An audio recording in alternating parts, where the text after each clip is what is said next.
out of the blue corner, he is a K1 champion training. Out of the red corner, he is Jonathan the General. Adorned in gold is Jonathan Haggerty in the black trunks. In footwork, effectively switching stances. They're pulling the leg out of the way, making Yoza turn a lot. So the trick for Yoza is to shrink the ring, get this in the corner effectively. Very tough to do, but that's what he needs to do. And like you said, he's going back and forth, right? He's switching from southpaw to orthodox as his footwork. Right there, you've seen him switch back and forth. But in kickboxing, Haggerty does a good job of coming forward with that beautiful 1-2, and Yuki's standing right in front of him. No clinching, no There's a clinching. little clinch work going on there. Okay, here we go again. We spoke a little earlier this week about the calf kicks and look how weapons they are. And you said the best weapon for Haggerty to use is to not be there. That's going to be the best defense, and that's exactly what he's shown us, at least through 2 minutes. Yep, and right there, he's constantly switching that stance, right? He's constantly switching his stance instead of going lateral against Yoza, and Yoza is trying to get close to him, and each time he does, Haggerty's constantly moving. He's going right there, boom, boom, beautiful combination, and then now he's back. He recreates that void, using the reach, switching southpaw to orthodox, and he can always come with the knee. And Yuki, it's a long fight, right? It's not a sprint, it's a marathon. And Yuki's trying to do his best to get there, and each time he gets there, Haggerty hits him, and he's awesome. Firing with his hands, mixing up the weapons. He'll take a few steps back as he switches the stance, and then intercept Yoza with the knee. And I think Yoza is furious. But look how Haggerty, see, that's the thing about kickboxing. It's a long-term game, right? With the gloves, he's able to cover his body up. And that's one thing Yoza's gonna be able to do, is that Haggerty has to keep up this movement the whole entire time while Yuki just walks across the void, gets and looks for his shot. And then if Haggerty can't keep up this pace for so long, then Yuki's gonna have an easier time getting to him, and when he gets to him, he's gonna be fresher, he's gonna unload the combination, and that's what he's trying to do. If Haggerty keep on doing this the whole entire time, he's gonna get coast to an easy victory.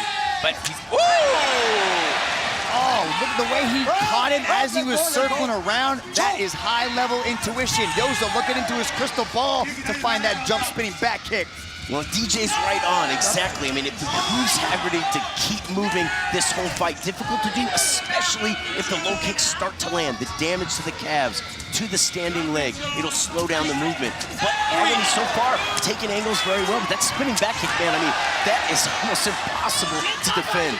And a lot of people don't realize, this is Haggerty's natural weight. He used to fight at a lower weight class below that, but him now fighting at this division, he carries his strength, he carries his speed, he carries the athleticism and the cardio. He can do this all day. As long as he doesn't take any severe damage, he can keep moving on his bicycle and finding the shots. Because right now, he's winning these exchanges. He's winning it. Even though, boom, boom, there's an uppercut, 6'3", then he threw a jab, then he angled, then his body kick. His output is so much higher than Yoza than we're used to seeing Yoza not being able to do. But Yoza's throwing those axes, trying to chop down the tree of Haggerty. Eventually, that is gonna wear on Haggerty's movement. It might slow him down, and Yoza is great at timing those entries of his opponent. Can Haggerty keep it up? I don't question the cardio or the stamina of Haggerty. I do question the durability of his lower body. Well, Yoza would be well served to cut off some of the real estate. Put this in the corner. Look at these inside leg kicks, because these are not regular inside leg kicks where you use your shin or the instep of your foot. Yoza is stabbing Haggerty in his quad with his toe. A brutal shot. Adds up over time. It feels completely different from any other type of low kick. Brian, you called it at the open. It's called the Yoza kick.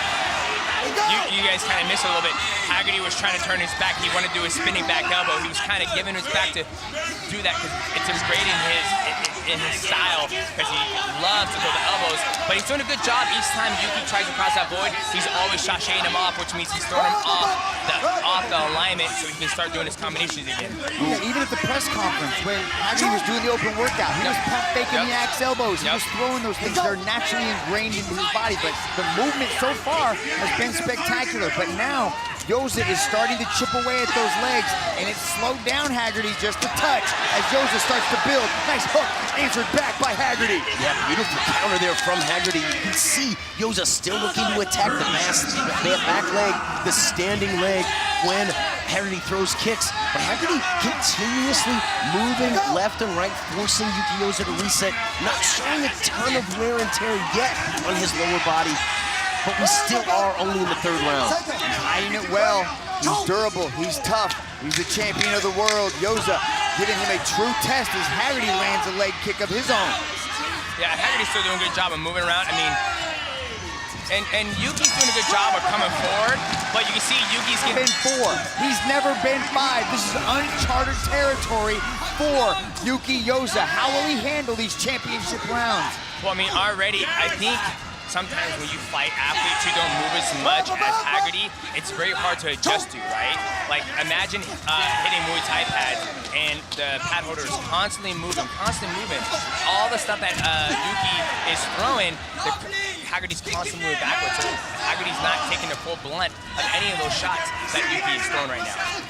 Yeah, absolutely. He's doing such a good job. You know, some of these kicks are getting through, but he's not showing any pain. He's not showing wear and tear. He's continuing to move, and he's feeding counters through. I mean, this is where Yuki Yoza really needs to dig in. Some more punching would probably help set up those kick attacks, but he's got to press. He's got to get Haggerty on the ropes to really make his game effective. But Haggerty continuing to move so well. And here's the thing too. It's a game. It's a game right now. It's gamemanship, right? So let's say Yuki's landing all these leg kicks, right? Typically, how leg kicks work is you keep landing on the same spot over and over. But if Haggerty's switching the puzzle piece on the board, he's going southpaw to orthodox, like I've been saying all night. He landed a leg kick on his the left leg. He switches southpaw, now the right leg is available. So Yuki can't land on the same spot the whole entire time. That was a lot. That was a lot, guys. We got you, bro. That's why we have you on the mic, man. But how do you feel going through 4 rounds so far, DJ? This is the most we've ever heard you talk. I mean, guys, when you guys watch my YouTube, I'm on that baby all day. All day. And, you know, I love watching it because Haggerty's going back and forth, right? And Yuki, and that's a check, right? People don't realize I'd rather eat a leg kick than check it because it hurts. It hurts just as much as, you know, throwing a... From Yuki Yoza is dropping off as well, where it really needs to pick up. He needs to drive hard from here, not be able to target it multiple times. And I think Yuki didn't think... A lot of times when kickboxers... As far as the judges are concerned, I think Haggerty doesn't have to change a thing. He's doing a good job not taking any damage. I think Yuki's having a hard time just trying to get to him. Like, it's causing a lot of his energy. And Haggerty's checking all those kicks. A lot of people don't check Yuki's kicks, right? And so Haggerty's able to check those kicks, keep on moving, switch to southpaw to orthodox, and stay on the bicycle, right? I mean, you would always think in a ring it's easier to track somebody down because there's 4 corners, but Haggerty has been fighting in, you know, the circle where there's 8 or 9 or 10 circles. I don't know the dimensions exactly, but it's a circle, so I don't know how many corners there are, but he's used to constantly moving. So now that he's in the ring, you would think that Yuki would have an easier time tracking him down, but he can't track him down because he's just, you know, he's used to fighting this way. Working with the left hand. The left hand's going to work, but Haggerty engages with him, shelling up, answering right back as Yoza continues to stop. Haggerty spins him around. Olivier Coste separates. 2 minutes to go in the last round of this world title fight. Yoza cannot afford to be resting when they get in close in these, you know, pseudo-clinching exchanges. He needs to push off like we see him do all the time and continue to smash and batter. Those left hooks, those multiple left hooks, those are good, clean shots. I think when Haggerty is at this weight division, he can eat the body shots. When he was a lower division before, when Reup hit him every single time, he would just crumple. Even when he fought Lobo, he got hit with that body shot, he would crumple. Him being at this division, he can absorb a lot more shots to the body. He's breaking away a little bit here, though.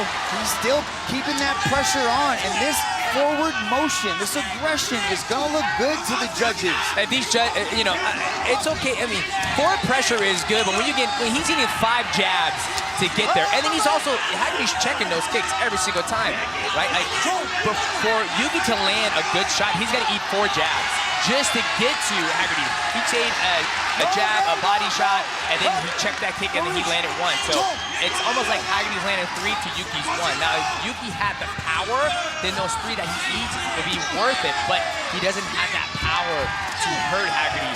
You can't take, you know, 10 shots to land 1 unless you have that power, and I just don't think you can have it. Look at Haggerty. Haggerty's like, is that all you got? Come on, I got 30 seconds to keep beating you up.